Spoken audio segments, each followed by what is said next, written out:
Welcome to the Let's Go Recovery podcast, where we investigate sobriety and beyond that, explore solutions to help us heal at the core, where the root of our problems like addiction or alcoholism begin. We hope you hear something in today's podcast that ignites a change in your life. Welcome back to another Let's Go Recovery podcast. Today I have the pleasure of being with the owner of Desert Recoveries, Jason Inserra. He just told me he's opened up his third recovery center here in Phoenix Metro, I'm going to call it. I don't know where this one is.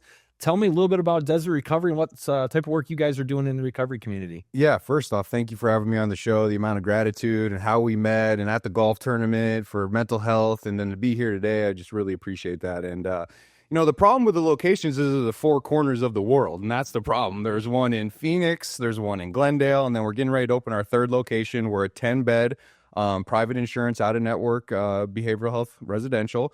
And the houses are great. Anyone with money can get a nice house, right? Sure. But what's important is the 30 days and what we're doing there, and there's professionals truly involved in their care. And so what makes us is we have 5 clinical psychologists, on-site nursing around the clock. We have MDs, nurse practitioners, truly involved in their care, even facilitating groups, right? Like evidence-based treatment. Then my guys, the big book guys, the peer support guys, then we can bring our component, coupled with yoga, massages, soft wave therapy, neurofeedback, personal training sessions. We pack that in every single week for them. Because anyone could also put a listic on their website, but are you engaging those 4 areas? And that's really our goal. We've been open now going into our 7th month. Our 3rd location is getting ready to open. Community partners, working with everyone. We're a team. It's a team sport, right? We got to get away from the stigma. We all need each other, man. So I'm super excited to be here. That's a lot of stuff. Let's hit on those 4 core areas. If you'll take me through, I think a lot of people just get this idea, hey, let me stop doing drugs and alcohol. Like that's my goal. That's why I pick up the phone, right? Maybe that's why I call you. That's what I got a problem with. I think we both know there are many folds to this disease: physical, mental, spiritual, well-being, all that sort of stuff. Tell me let's go through the 4 areas that you're concerned with. Lead off with what's most important to you, where you guys are meeting the client to help them get better as best you can. Yeah, and I can speak from my own recovery journey, right? My sobriety day is February 4th of 2018. I actually got sober halfway through an 8-year prison sentence. Wow. I needed more research, so I had to go back just to make sure that I had a big enough resume. I tell my mom I was building a resume this whole time. She doesn't think it's funny. No, I'm sure she doesn't. Right. Too soon. But really, man, it's spirituality is number 1, right? And it's finding a higher power to make the changes you've been wanting to make if you're anything like me and the clients that come in for a very long time. I've always wanted to be a good father, brother, husband, and son. I've always wanted my actions to be a reflection of integrity and people to believe in me and keep my commitments and keep my word and achieve goals. Because goals you don't achieve are good ideas. Had a ton of those for a lot of years. Yep. Right. And so it's understanding this higher power, right? And through a program of recovery, my path is the 12-step path, right? So I look at steps 1, 2, and 3, right? And I get this conception of a higher power and I list the spiritual characteristics in step 2, and I make this decision in step 3 to do some action. Because it's a 50-50 relationship, right? My 50% is the action steps each day. My higher power's 50% is the outcomes in my life. Right. So a little bit of hope and a little bit of faith in the beginning through awareness is now turned into almost 7 years later, just a fact. And my life has proven it, the amount of gratitude. It's the reason why I was at Crossroads Midtown. Shout out to them this morning, every day this week, working with sponsees, man. Right. Because I have to do it. So spirituality is number 1, and understanding the application process of your higher power in your life. Right? And then finding a way each day, physically, mentally, emotionally, and spiritually. Because what's most important, right, is how we experience God. And we all do it pretty similar, right? Prayer, meditation, physical fitness, sports, music, being present in the relationships in my life, picking my daughter up from school, tucking her into bed every night. Every time I do those things, I engage all the areas, right? I just got the chills, right? And so when I'm doing those things, I feel good. I don't want to change the way I feel. But specifically at Desert Recovery Centers, right, we introduced 12-step recovery. But biggest for us on the mental side of things, really, and emotionally as well, is CBT, DBT, cognitive behavioral therapy, letting the professionals each day, Monday through Friday, do the evidence-based things with outcomes, right, with data checkpoints, right, with documentation to prove and advocate for the clients, with a treatment plan that gets updated consistently with the unresolved issues so we can continue to help people. Right. Because 30 days goes by just like that. Yeah. right? And introducing discipline in those 4 areas to achieve constant, never-ending growth. That's the path we're all on, and not every day is easy, and I fail a lot, but I'm still willing to go to Crossroads at 6 a.m. Let's stop on one of those points and talk about the idea of conceptualizing the God or higher power of your own understanding. Tell me a little bit about that. That's obviously a scary word in our community or recovery-based programs. That's a scary word. Tell me how you take away some of the terror, or what your thoughts maybe personally on that. So, I mean, again, and I always bring it back to my path of recovery, right? I'm a 12-step guy, right? And so when you and really steps 2 and 3 is the foundation of recovery, right? And steps 1, 2, and 3. And if we don't know the application process, steps 1, 2, and 3 is 2 conclusions and a decision. It's like, well, crap, I'm at Crossroads again. I'm at detox again. I'm at Desert Recovery Centers again. Mom's bringing me smokes. Powerless and unmanageable. Now I just met this guy. They said I got to get a sponsor. He wants me to believe. Okay, bro, I believe. Now you want me to decide to turn my will and my life over to God? Sure.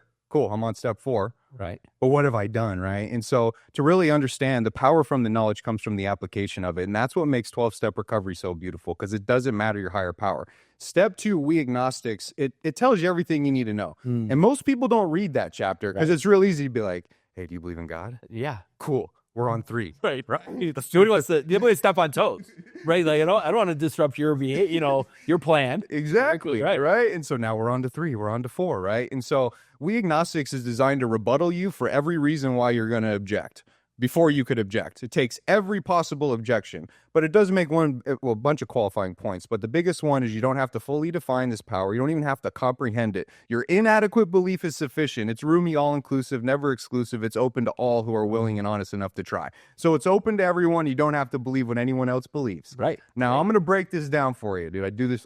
Listen. I love it. So these are the main conceptions of higher power, and tell me if I'm missing one, right? Okay. Because the application process, no matter your personal relationship and conception, is the same no matter what. So I'll show you. So we got Jesus. Okay. Then we got God, good orderly direction. Then we got laws of attraction. We believe we put positive vibes out to the universe. We're going to get it in return. Sure. We got the karmic cycle.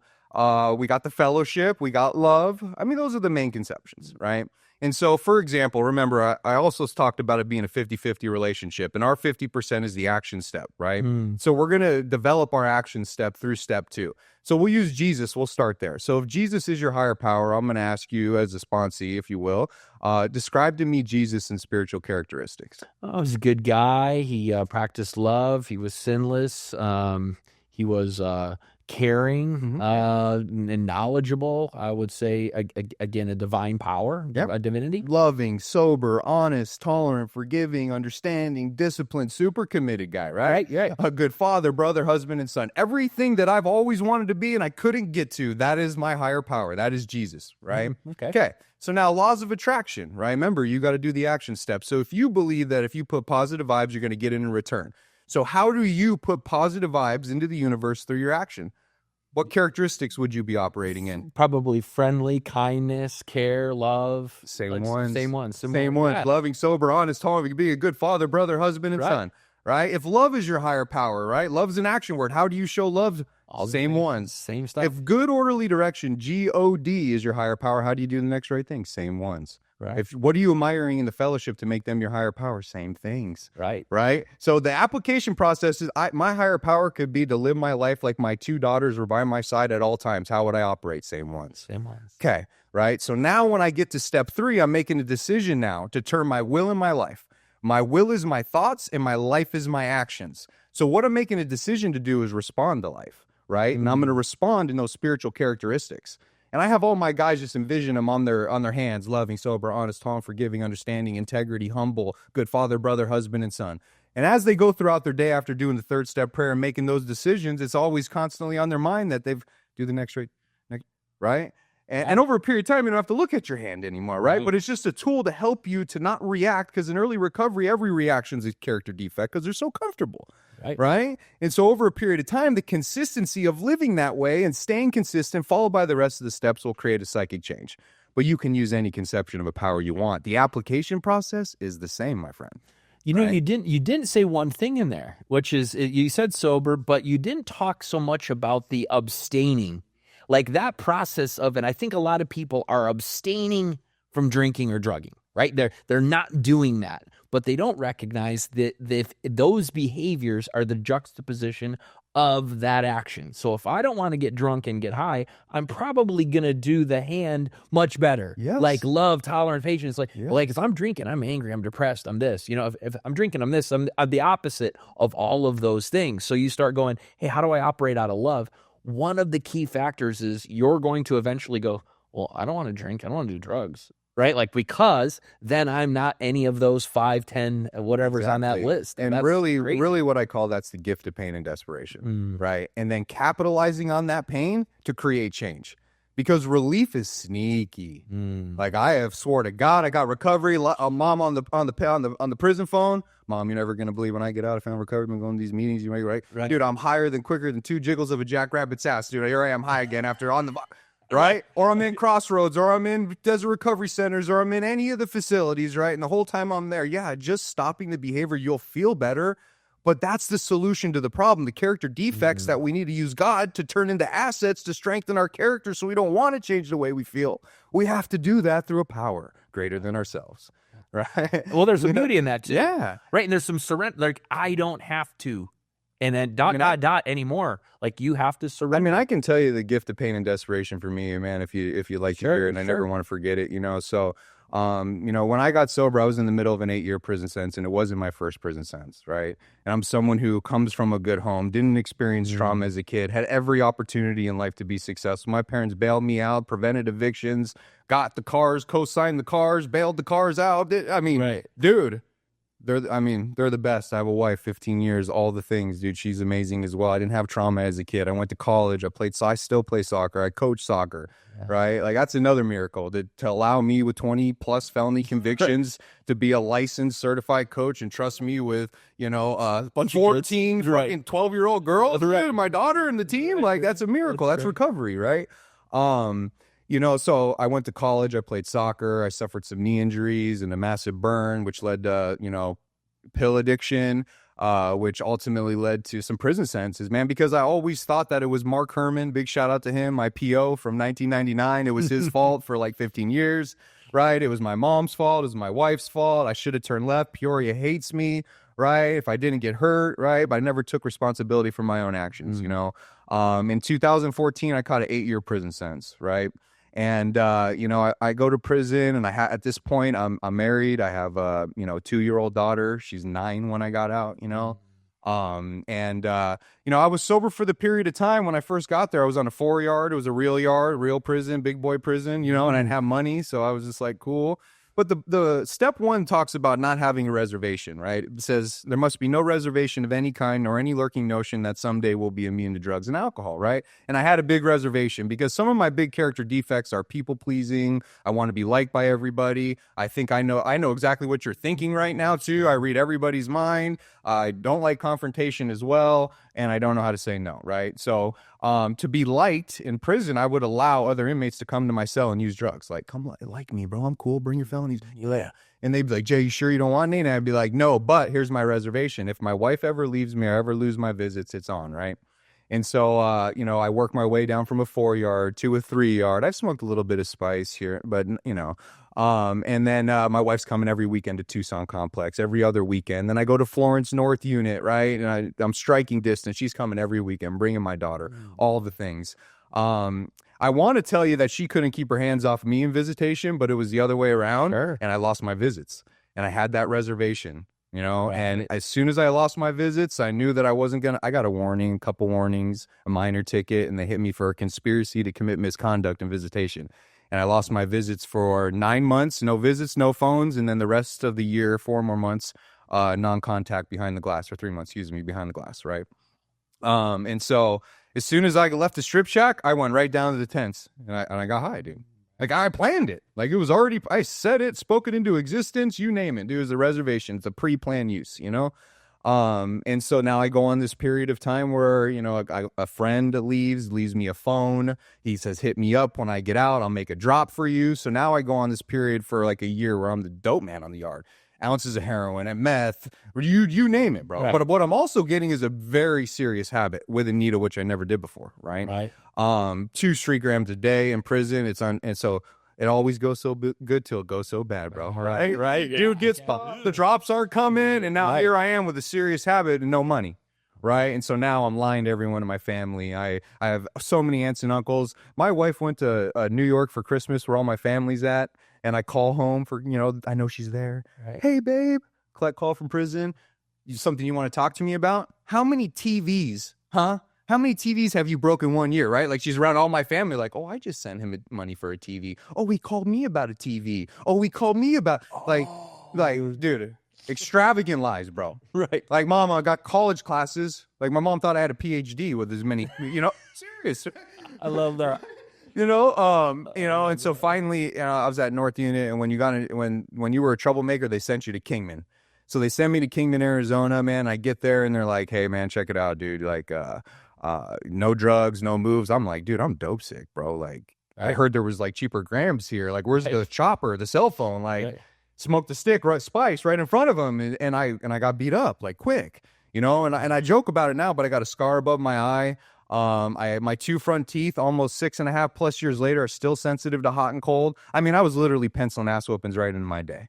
Like, I just didn't even care. Make the supreme sacrifice rather than continue to fight, from the doctor's opinion. There it is right there. Penciling ass whoopings. I'm going to take that ass whooping, and I'm going to clean up the blood. Then I'm going to try to hustle up a couple dollars to get well. Then I'm going to dodge the yard till it closes. Wow. Right? And this is like this, 45-day period where I'm just getting beat. I'm getting in fights every single day, right? And finally I get mad and call out the head of the building, like, hey, tough guy, and handle your business like a man, and he does, Right. Like, this is to where my life had become. Think about this. I'm halfway through an 8-year prison sentence. Everyone in my family wants nothing to do with me. I'm completely strung out on drugs and alcohol in prison, drugs, specifically heroin.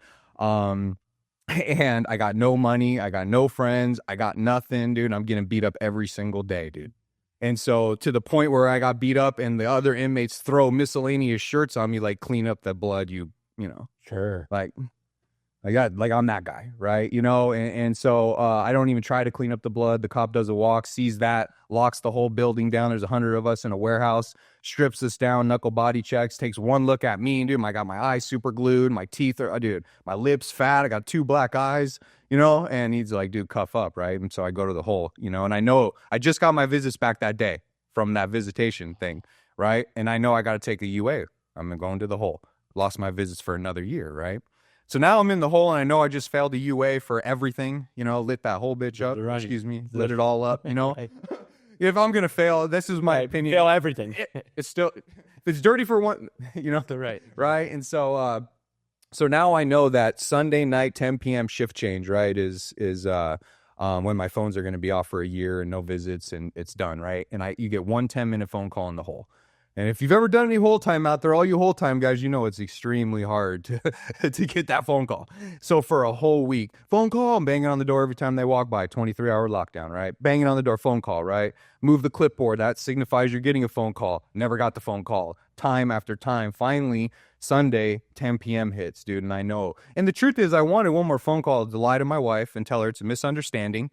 What you're about to see, contaminated sample, never believe what happened, put some money on my books. Yeah, conspiracy, right? Put some money on my books. I love you, right? That's what I wanted to tell her, and I didn't get that phone call. And so I had a break from reality at that point, dude. And I became the dude who kicks the cell and floods it, shitter, spitter, cell warrior, whatever you want to call it. And the cops came, but they didn't bring a phone. They brought the cell extract team, dude. And they extracted me out of that cell, and they put me in a restraint chair with a spit mask on. I'm crying. Dude.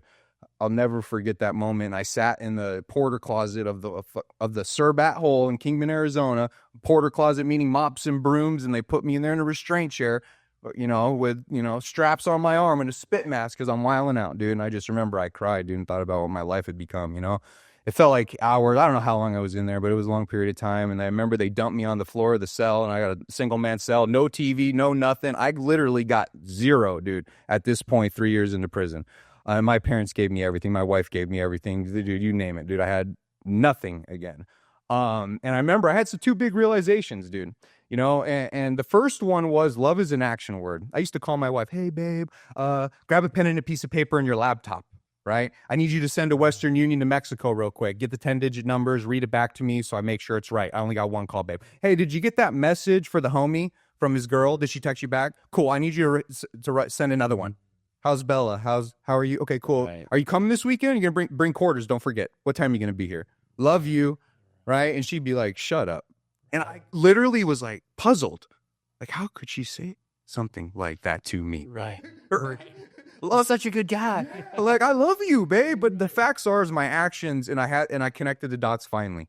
And my actions show I hated my daughter. I hated my wife. I hated my mom. I have a godmother who wrote me every single week for the whole time I was down, dude. Wow. Right? Like, and so it became unacceptable to me. And the second realization was that I became the lowest of the lowest, bro. I'm already an inmate, bro, and now I am the lowest of the inmate population. Everything that I said I wouldn't do, I did, right? So here we are. And that was the gift of pain and desperation. I sat in that hole and you know, just prayed, had some willingness. I could only hear the neighbor's TV. He was listening to a lot of TBN, you know, Christian music, you know, and my emotions are coming back, right? I'm starting to detox in that cell and all the things. And I sat there for about 90 days, man, and they moved me back to North Unit. I thought for sure they would never take me back there ever again. Today, I know that to be God. Right. And what happened is when I got to that yard, there were a couple men that I still talk to this day, who are still in recovery to this day, who told me they didn't want to leave me behind. Come to a meeting today. We found recovery and we don't want to leave you behind, dude. And from that day, my life had changed, dude. So we talk about relief, we talk about recovery, we talk about gift of pain and desperation, but the most important part is the action steps, the consistency, and really working this thing. If you believe you have a progressive illness over any considerable period, it's going to get worse, never better, well, then you better have an extremely aggressive recovery, dude. And so I've had my foot on the gas since I got out, you know, March 19th, 2021, and I just knew I wanted to help people, man. And shout out Sanctuary Recovery Centers. You know, I met Joey Landon. I was hosting you know, I just kind of pivoted into this, but you know, so after I got sober and I started to work the steps, you know, 3 months into my recovery, I got an opportunity to facilitate the drug class on the yard, substance abuse, moderate treatment. And so and shout out Ms. Franz, you know, and she gave me the ability to teach the whole damn thing, from rules and regs to certificates and hugs, dude. And I did that for 3 years, worked with thousands of guys, man. And that gave me the passion. And most importantly, right here, dude, I sponsored over 100 men on that yard, dude. To teach something is to master it, dude. Right? And the application process, dude, I know this thing, bro. And I apply it to every day in my life, you know. And so I went on to teach that drug class, but I hosted for September, National Recovery Month. I hosted a recovery event, and Miss Franz sought out a speaker, and the speaker was Joey Landon. Okay. I did a comedy show. I was roasting the audience, and he's like, who the hell is this dude? Oh, that's great. If you want to work in recovery, I got a job. 2 years later, he gave me a job when I got out. I started out as a BHT. I learned the industry. Loosely did some licensing stuff. I was like, ooh, that's hard. People will pay you to do that. So I started a consulting company, learned licensing, got in contact with a childhood friend, my partner, you know, with Desert Recovery Centers. And I just said, man, if I had an opportunity to do things the way that I would just do it, and that luxury to have that ability. And that's what Desert Recovery Centers is. Just my experience in the, you know, few short years, man, just everything I've seen, all the programs I've been a part of, all the consulting jobs. And I've really tried to put it all together with Desert Recovery Centers. Well, you guys are doing a hell of a job. I'm seeing you a lot of places. And if they come with half of the passion and desire that you do to help people, I think you guys are on the right path. I want to point out that you had held up the big book, Alcoholics Anonymous. Yep. Book written in 1935, released late 30s.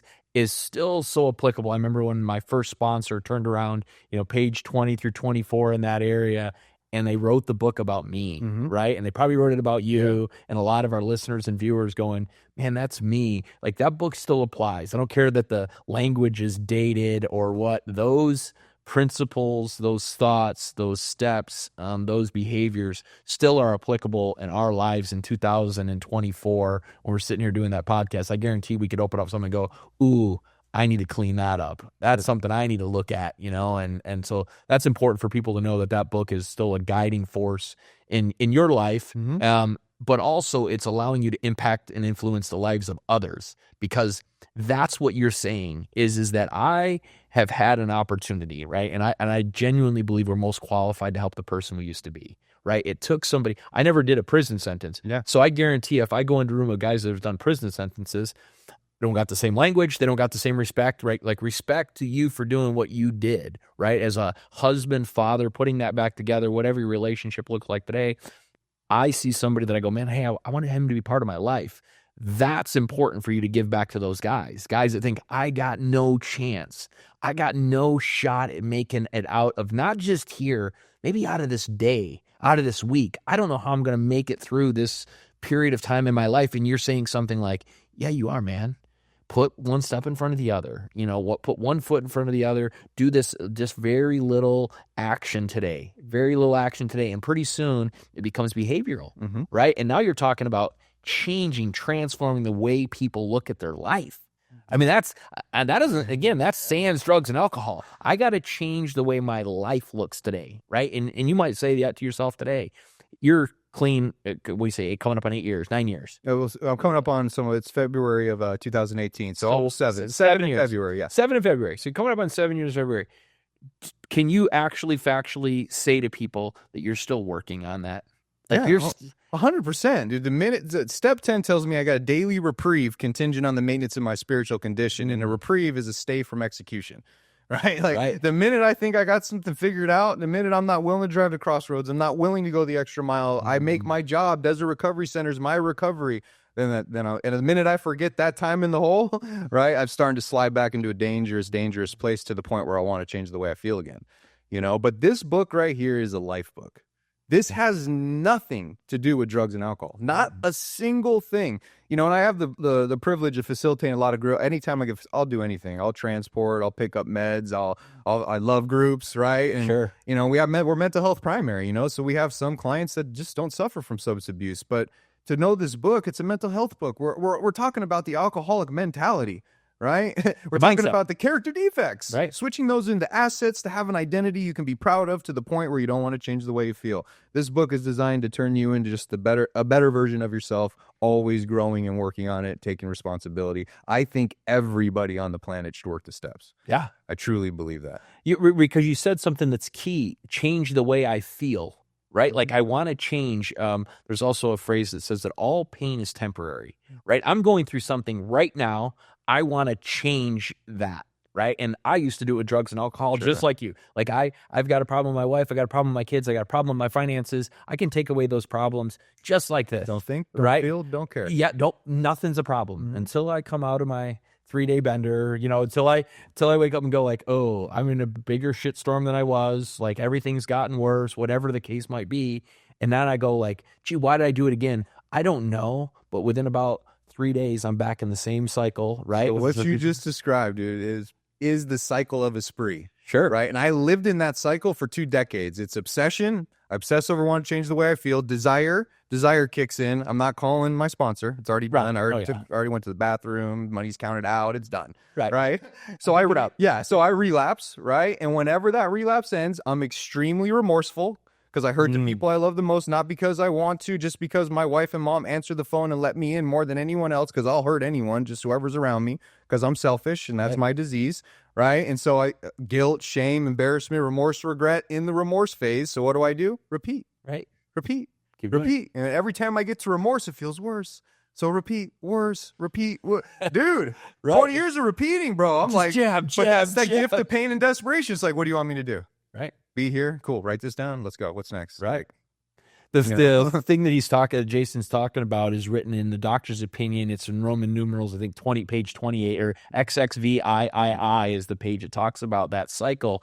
And it's so crazy that when you read it and you go like, Dr. Silkworth is talking in 1939 about something that I go, bro, it sounds a lot like this. Why? Because that's the age-old problem. The age-old problem is I don't like where my life is today, and I want to do something to change it.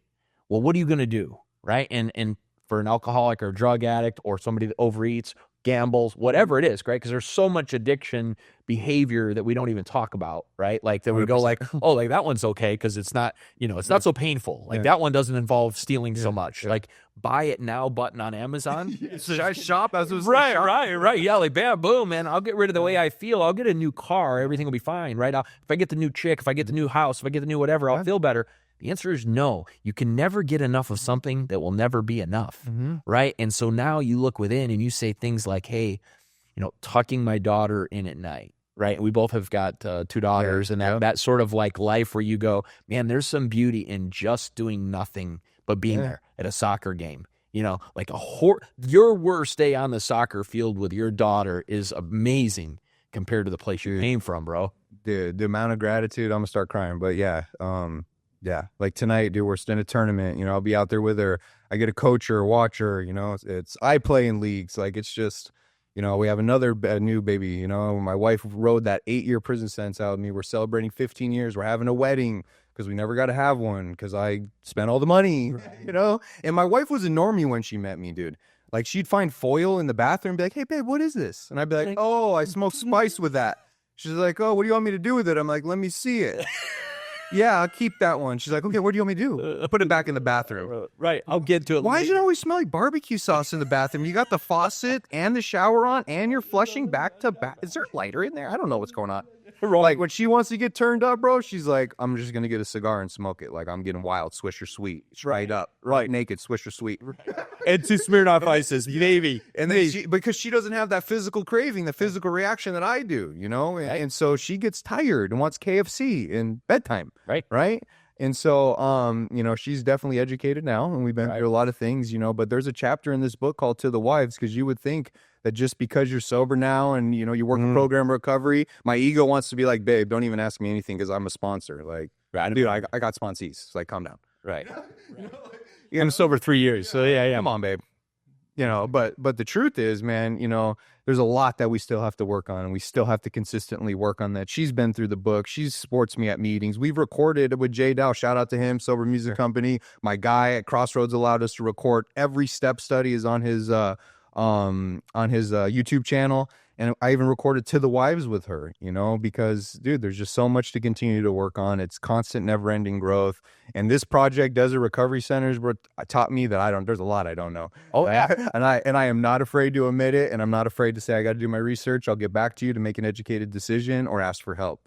And that's another thing, many things that recovery's taught me. Well, I can tell you that we're all, again, on that continuous journey of never arriving is also beautiful. Like, I look forward to the fact that, what I think I'm looking for, that's going to change soon too. You know, what I thought was going to be like the pinnacle, right? And I look back, for me, it's always been finances. Like, if you get a certain amount in my bank account, like then I'm going to be worthy. Yeah. Now I'm going to be cool. Now everybody's going to like me. Like, nope, that's not going to be it. You know, if I drive this car, nope. Now I look for joy. Like, where am I going to find ultimate joy, peace, happiness, those sorts of things? I'm still in search of. I got back from Brazil, and my wife and I stand at Wagasu Falls, beautiful waterfall in Brazil, splits Argentina and Brazil. You're standing there's one of the wonders of the world that you look at and you just go, what a beautiful spot. Like, I'm standing there, and the power of the waterfalls coming over, and from like probably 50 yards, maybe 100 yards away, you can feel it like hitting the ground, so much force, right?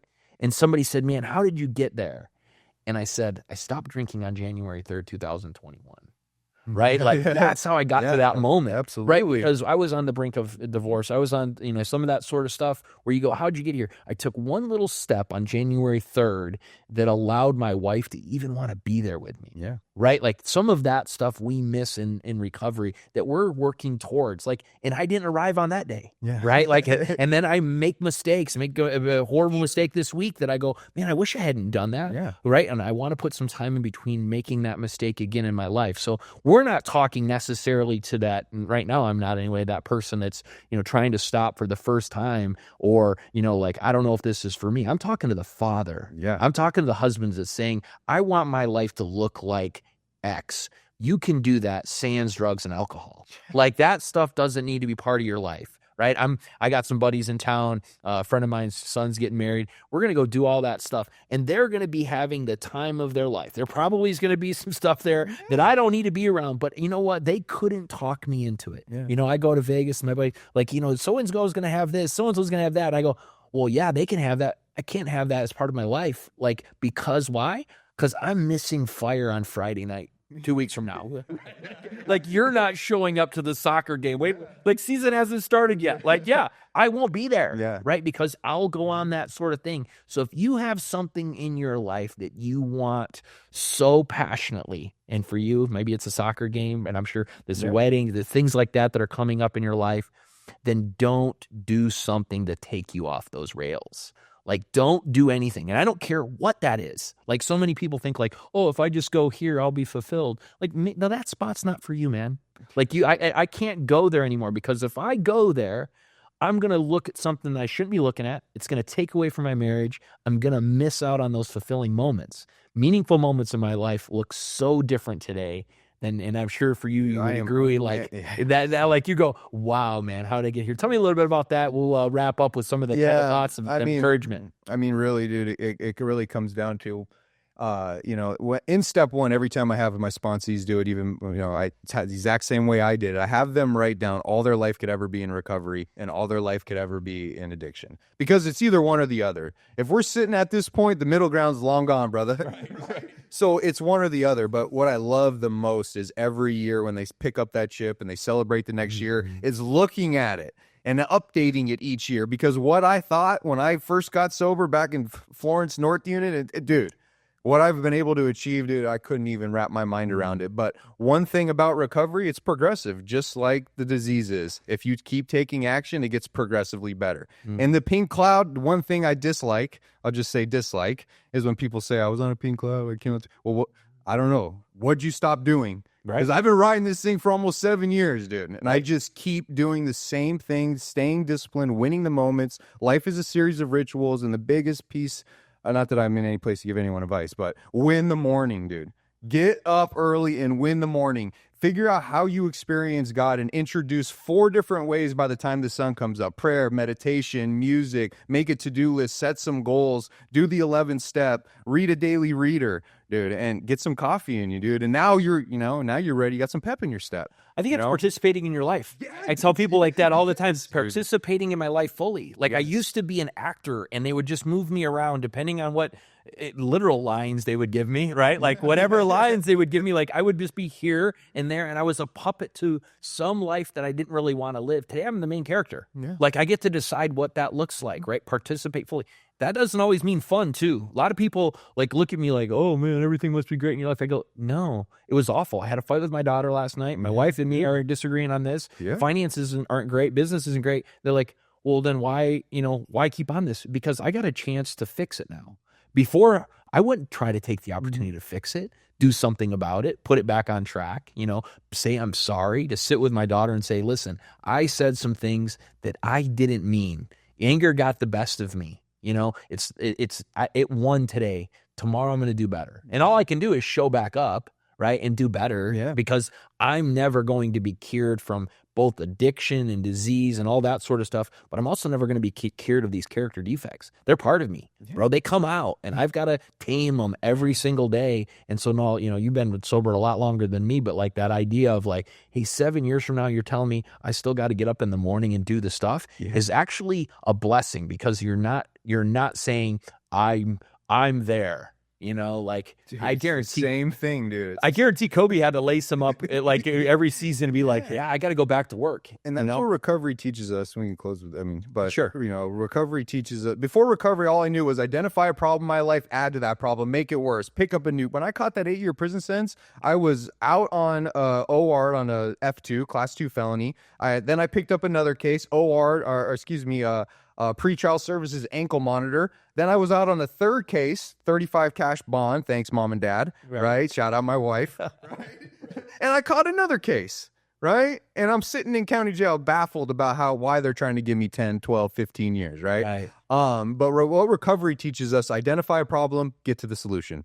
Solution, own it, correct it. There's no graduation certificates for the program I work, right? So every step gives me a tool that I will use multiple times if needed every single day. And the last thing, the most important thing is the principle associated with step 9 is discipline. And I'm talking to my damn self right now. It's discipline, right? And I got to be disciplined to make those amends when I harm people, because I'm human and I'm still going to do it. And I need to take the action and be disciplined to do it right away before it manifests into me going to prison and dying again. Right. But man, Thank you so much for being here, man. Desert Recoveries. We're going to post everything on our site about that. Make sure you have links, everything to Desert Recoveries. Look them up. They're here in Arizona. Open up their 3rd location. If you need anything, we're definitely going to be there to help you guys. But also follow, like, subscribe, all the stuff you got to do below. We appreciate you, Jason and Sarah from Desert Recovery Centers. Thank you so much for being here. Join us again next week. I hope you heard something today that gets you to take one small step into the version of the person that you want to be. For more content like this, subscribe to our channel below, or you can go on letsgorecovery.org. Until next time,